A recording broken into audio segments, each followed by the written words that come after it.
Have you ever wondered what would have happened if Luffy had Imu's covenant? How strong would he be in this scenario? And most importantly, would he be able to resist Imu's control? So for this scenario to work, I'm going to assume Dragon, Luffy's father, was a lot more active and became a much bigger threat to Imu and the world government. Because of this, Imu would use all resources at his disposal to figure out where Dragon and his family were. Although Imu wouldn't find Dragon himself, he would find baby Luffy alone in their home. Imu would then place his abyssal covenant on the boy's body in an attempt to corrupt him and punish Dragon for his actions. Instantly, Luffy would find himself getting corrupted with the power of Imu surging through him, and he would fall to the floor unconscious. Finding Luffy in this state when he returned home, Dragon would once again swear to destroy the world government and hand Luffy over to Garp, believing he would be safer with him. While living with the bandits in Fuchsia Village, Luffy would grow up like any normal kid, but everyone would know there was something a little off about him.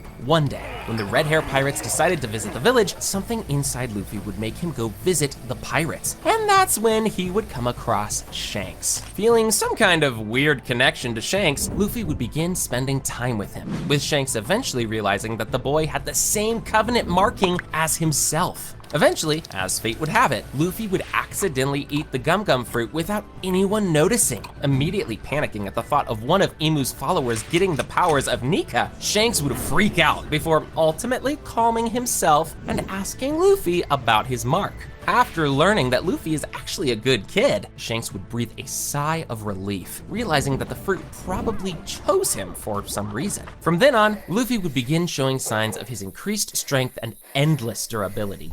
When a mountain bear attacked him and his brothers, Luffy's body would get cut clean in half, but regenerate almost instantly. His brothers would be shocked by this and decide to keep his powers a secret from the rest of the village. However, that wouldn't stop them from experimenting on Luffy every chance they got to better learn how his powers worked. It's also around this time that Luffy would start having nightmares of a mysterious hooded figure. In those nightmares, Luffy would have no control over himself and would be forced to do anything Imu tells him. But before we continue and explain all the crazy things that would happen to Luffy in this scenario, I want to tell you guys about Blue Protocol Star Resonance, the sponsor of today's video. Star Resonance is an MMORPG where you can explore an amazing anime-inspired world. You can create your own hero, team up for strategic raids, or just enjoy fishing and crafting with your friends. But that's not all, because starting today, Star Resonance also has a special collaboration with Fairy Tail. During this event, you'll be able to get cool Fairy Tail collectibles and outfits, fight limited time bosses, and even have Natsu and Lucy join the battle with you. Also, when Season 3 begins, Star Resonance will give out amazing login rewards, including rare items to help kickstart your journey. Star Resonance is also adding a brand new class called Twin Striker. This class has new dungeons to explore and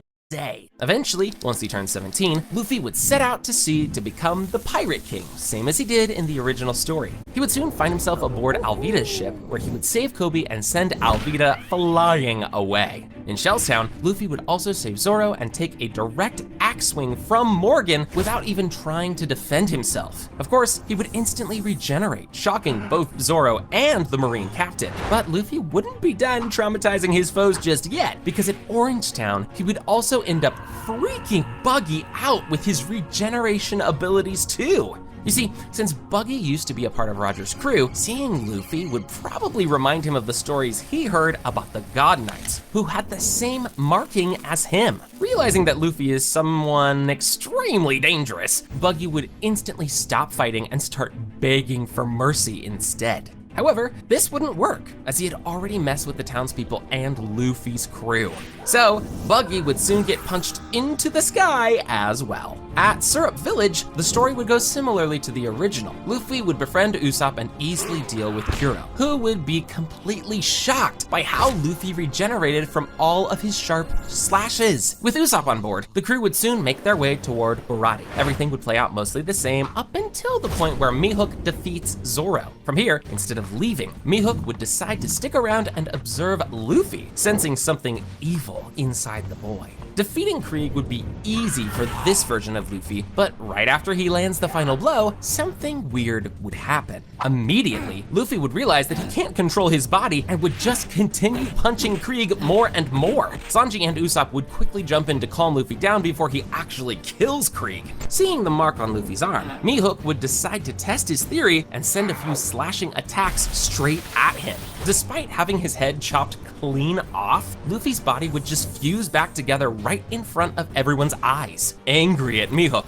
Luffy would send a punch aimed right at him, but it would get parried easily. Thinking that Luffy is a member of the God Knights, Mihawk would decide not to fight him at this point, since he wouldn't want to mess with the government. Although, sensing the growing darkness inside the boy, Mihawk would offer him some advice before leaving. He would tell him that if he wanted to control what's inside him, the only way to do it would be through training his haki. Nobody on Luffy's crew would know what haki even is at this point, so they wouldn't pay much attention to it and would just continue their journey as usual. Following Nami all the way to Kokoyashi Village, Luffy would face off against Arlong and defeat him relatively easily. From there, Luffy wouldn't really struggle with anything until he finally comes face to face with Captain Smoker at Logtown. You see, despite Luffy's crazy regeneration and strength, without haki, he wouldn't be able to do anything against a skilled Logia like Smoker. Not being able to hit Smoker, Luffy would slowly start to get angry and would allow his dark side to take control once more. He would then release a huge, uncontrolled burst of Conqueror's haki. This strong haki would stun Smoker for a while, allowing Luffy to escape back to the ship. So everything went well, right? Well, not really, because this sudden haki activation would instantly alert Imu to Luffy's presence in the world. So, as the Straw Hats leave Logtown and enter the Grand Line, Luffy would start having thoughts and hallucinations of Imu, who would try to take control of him. Refusing to give up control of his body, Luffy would continue fighting Imu's influence until he eventually passes out. After a few hours, Luffy would finally wake up inside Crocus's lighthouse. Crocus would then tell him that his crew had been busy dealing with a couple of Baroque Works agents while he was knocked out. Frustrated by the fact that he was too weak to help his crew, Luffy would begin to lose control once again in front of Crocus. A blob of darkness would begin to form around Luffy, forcing Crocus to use medicine to sedate him. After Luffy finally calms down, Crocus would then start explaining everything he knew about covenants and their power. However, Crocus would still be confused about how Luffy was able to resist Imu's control, saying that there might be something special about him.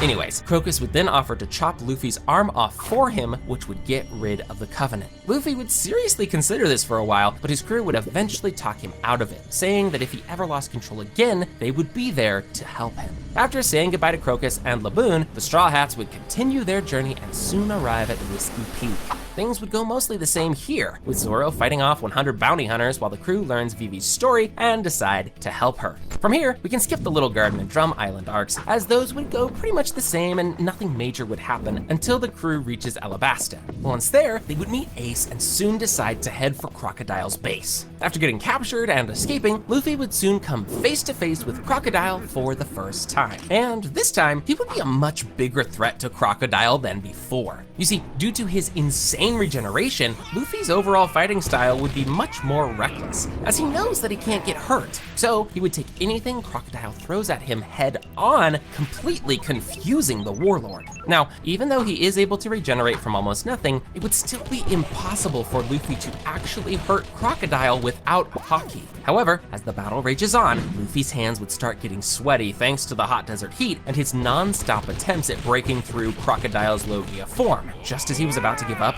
Luffy would notice a couple of his punches beginning to land. Before long, he would realize that his sweat is most likely why his attacks were able to hit. Using his head for once, Luffy would destroy a nearby barrel of water and cover himself with it. He would then jump straight at Crocodile, hugging him with his arms and making sure the water covers him completely. Although he would get stabbed by Crocodile's hook multiple times, Luffy would easily regenerate all the damage while hitting Crocodile with everything he has. The beating would eventually knock Crocodile out, while Robin would be left stunned by Luffy's abilities. Shortly after, she would decide to join the crew while Smoker and the Marines arrest Crocodile for his crimes. After a big feast at the palace, the crew would bid Vivi farewell and head straight to Jaya next. Instead of letting Bellamy go this time, Luffy would beat him up directly at the bar with a single punch. Bellamy's crew wouldn't even dare to intervene. Walking out, Luffy would meet Blackbeard, and the two would have a chat about people's dreams. It's at this point that Blackbeard would notice the mark on Luffy's arm, but he would assume it was likely nothing since Luffy is far too young to be a God's Knight. However, he would decide to keep a close eye on him. With that done, the crew would follow the steps and ride the knockup stream all the way to Skypiea. Fast forward some time, and Enel would eventually end up taking out all of the Straw Hats with a devastating bolt of lightning, leaving only Luffy standing. He and Enel would then begin their battle by exchanging a few blows. All of Enel's attacks would basically either bounce off or pass straight through Luffy's body. Getting desperate, Enel would decide to target Luffy's crewmates instead in order to gain the advantage. With his crewmates in danger, Luffy would get angry and would once again almost fall under Imu's control. However, he would quickly snap out of it and land a finishing blow on Enel before he could harm his crew. Meanwhile, back at Marioa, Imu would start getting really angry as he realizes that he might have given immense power to someone he can't fully control. Anyway, with Enel defeated, the crew would take the squid balloon back to the Blue Sea and land somewhere around Long Ring Long Land. After quickly dealing with Foxy, Luffy and the others would soon encounter Aokiji. The Admiral would then cut Luffy with his ice abilities, but Luffy would easily regenerate. Confused about why some random guy was suddenly attacking him, Luffy would attempt to fight back, but would suddenly get frozen in an ice prison. Inspecting Luffy a bit closer, Aokiji would realize that he has a covenant on his arm and would be confused about how he got it. Either way, Aokiji wouldn't think too hard about it, and considering Luffy is Garp's grandson, he would let his crew go. From there, the Water 7 arc would go pretty much the same until Luffy's confrontation with CP9. You see, at this point, Robin would still be unsure about her place on the crew and would likely decide to leave with them like in the original story. From there, the battle between the Straw Hats and CP9 would begin, with Luffy angrily punching Blueno and sending him flying. However, Kaku and Lucci would immediately jump in to help, piercing Luffy with their finger pistol ability. As Luffy regenerates from this, Lucci would immediately figure out that this pirate somehow has an abyssal covenant. Lucci would then attempt to question Luffy and ask him why he was siding against the world government, but Luffy would just ignore the question and punch Lucci straight in the face. Considering CP9 members didn't know hockey at this point, Luffy would easily regenerate from any attacks and eventually beat them all down with Sanji and Zoro's help. Lucci would call Luffy a monster because of his abilities, but Luffy would reply that he is okay with being a monster if it means saving his friends. Hearing this and seeing how Luffy fought to free her, Robin would burst into tears and decide to rejoin the Straw Hats. After, Luffy would reply that he is okay with join the Straw Hats. After holding a funeral for the going merry, the Straw Hats would get back to Water 7, where Garp would be waiting for them. However, instead of fighting Luffy, Garp would just ask him to listen. He would then tell Luffy about his history and everything he knows about the Covenant. He would also warn him that using that power is dangerous and that his mind can get taken over by evil. After seriously listening to everything Garp